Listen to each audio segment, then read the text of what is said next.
Hi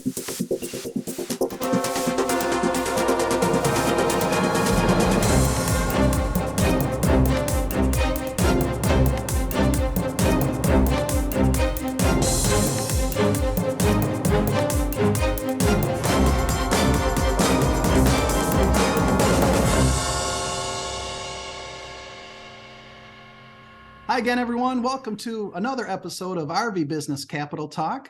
I'm Rick Kessler from RV Business. Joining me, as always, is Sherm Goldenberg from RV Business. And joining the two of us is RV Industry Association President Craig Kirby. Craig, thank you for joining us. Thanks for having me. I should mention RV Business, as the Capital Talk, as always, is sponsored by Dicor Products. And if you don't want to look at our smiling faces and you'd only like to hear our wonderful voices, we're also available on a podcast now. Craig, again, thanks for joining us. And we got a long list of items to talk to you about. Let's just jump right in, all right? All right, sounds good. It's always good to be here. Craig, we did a quick review of, what's in the news from your end, from the association's end, and we'll be quick. But, how about first a 30,000-foot comment on RVIA and how things are at this point, in the first days, first weeks of 2023. How are things? I think things are going very well. The big news, of course, was Jay Landers announcing his retirement, our Vice President of Government Affairs. And so as of January 1, we brought Jason Reno on. He's going to overlap with Jay until his retirement into March. And so he's jumping right into the thick of things. We've got a lot of events coming up. We've got an event in Elkhart in February. The Path to Purchase, which is going to be February 9th. Craig, we've mentioned Reno. We should also mention Brian Ritchie, new VP of Standards, huh? Yes, and I was going to get to that too. Brian being promoted to Vice President of Standards, he's been with us a couple of years now, and he's really stepped up and taken over that the standards role to what needed to be done, and under Kurt Hamler's leadership, and we felt he deserved to be promoted, and I think the members are very supportive of him in that role. So we're excited about that. And also Chris Borneman was promoted to Senior Director in the Government Affairs team. Craig, if you look around again, how did the association in good shape? The association is in excellent shape. And a lot of that has to do with the members. I mean, the members have always been supportive of the association. And as a result, we've got an excellent reserve. So this year, for example, we were able to keep the seal price the same and draw down on some of that member equity to keep costs down in a year that's starting off rather slow. On immediate horizon are a couple of events that I know are top of mind for all of you and for the industry in general. Tell us about the I guess the first one I'd bring up is a Path to Purchase seminar, February 9 in Elkhart. Yeah. Correct. And that's going to be a fantastic seminar. I encourage everybody to attend. It really tracks the customer from the time they show any interest in purchasing an RV through the whole process, the research, and why they decide to either move forward or not. And so I think it will help manufacturers determine what they can do to position their brand better and to increase sales. First of its kind seminar, right? Yes, I mean, this is Gorving had this research conducted, and I think the industry will benefit very much from it. Also, first of its kind, Rick, is a leadership conference, something you've been watching pretty closely. I've been watching. I'll be out there for it. Down in Phoenix, and it's mid-March. And the news today that we posted anyway was one of the highlights is going to be a presentation by a company called, and I'm going to get this wrong, but Echelon Front, I believe. You got it right. You got it right. There you go. Don't sell yourself short, Rick. Even a blind squirrel, something. No, that's I'm really looking forward to that, Craig. What's that going to be all about? Well, I'm going to back up a little bit and talk about the Emerging Leader Coalition first, and then I'll talk a little about the conference, because this is something I am so excited about, because when we were looking back at the industry, you think of, you've heard me talk so much about industry unity, and look what industry unity has done for us, right? With Go RVing and RVTI and just so much more. Well, a lot of the individuals who were involved with Go RVing have actually already retired or getting closer to retirement, which I can relate to. But so it's important for the next generation of leaders to develop these relationships and be able to work throughout the industry. So we formed this Emerging Leaders Coalition, and it's unique in that it's not just made up of RV Industry Association members. It includes not only manufacturers, suppliers, but dealers and campground operators.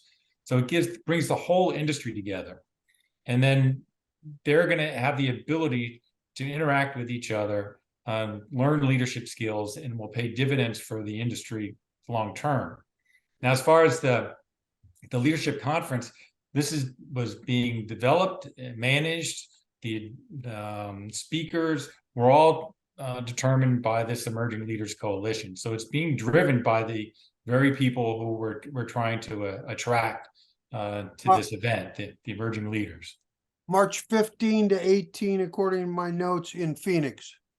That's exactly right. So it's at a very good rate. I encourage all emerging leaders to attend. Your package, I think it's it's under $1,500. It includes all your food, all the activities, the speakers, and the hotel. So it's a great deal. Rick was mentioning about Echelon Front. Echelon Front is a leadership training program that was developed by Navy SEALs based on the training that they had received. So that's just one of the events. We're going to hopefully have a CEO forum. There are some other tremendous speakers, so I think everybody will find value. The last year we kept it kind of small on purpose for the initial conference, but this year we're looking to expand it. So I encourage everybody in the industry, if you have some emerging leaders that you want to get some additional training for and the opportunity to network with the rest of the industry, this is a great opportunity. If we're going to talk headlines, we can't overlook Karen Redfern and her nomination or her plans to be inducted into the Hall of Fame. That's so well deserved. Karen has done so much for the industry over the whole life of Go RVing, and it's just fantastic to see her recognized. Everybody who worked around her already knew she was a Hall of Famer. It's nice to see it recognized by the actual Hall of Fame, because she has definitely moved the industry forward. But she's only like 35 years old. How did this happen? Some of us are more talented than others, so she's clearly very talented to get a lot accomplished at 35. Hey, Craig, can I swing you back over to the legislative front? We have a new Congress, a divided Congress. RV's Move America Week might take on a little bit more importance because of that, I'm assuming.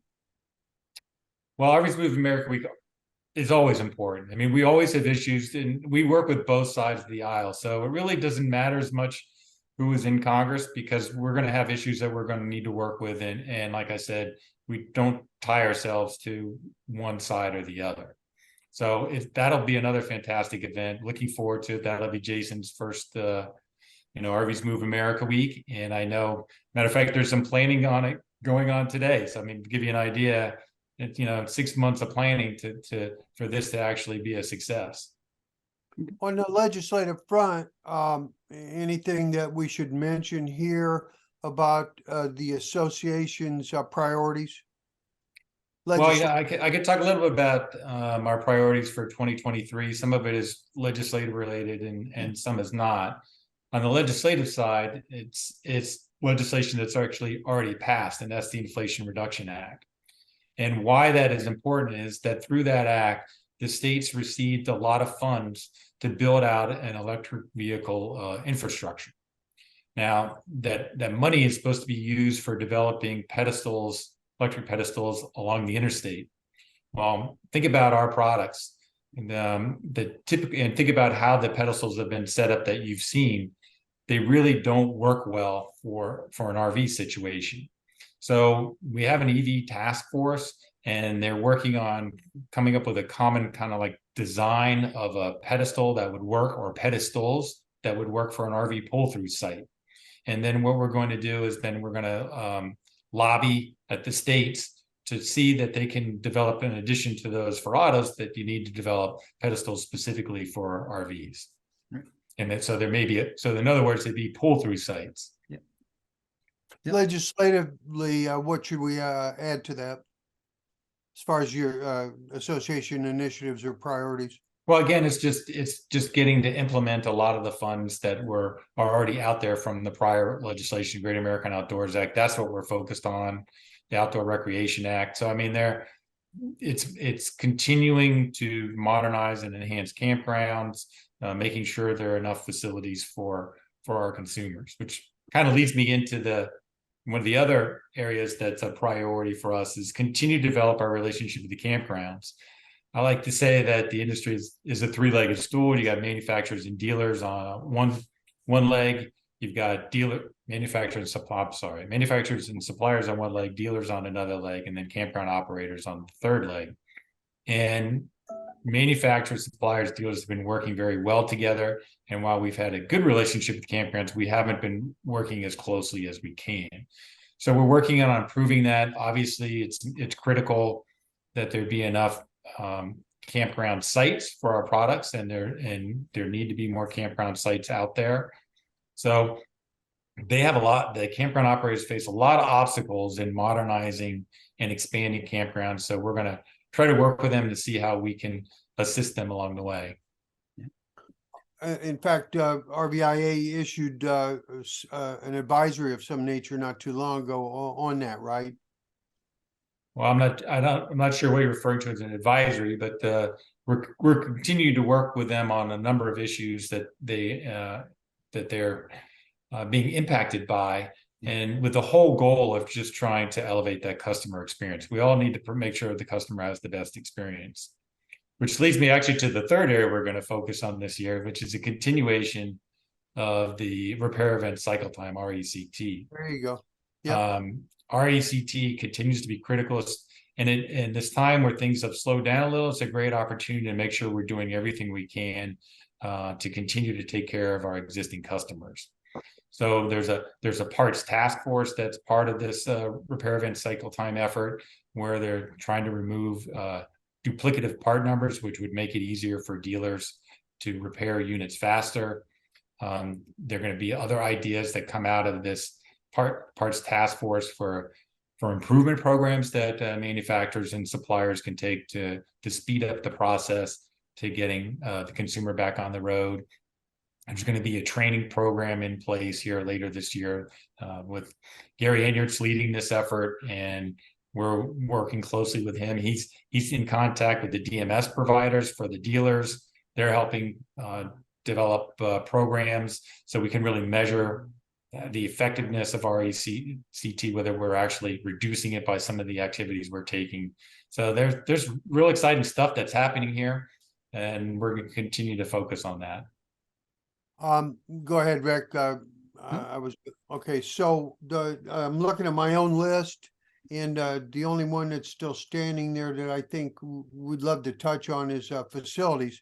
RVIA in the process of moving or planning to?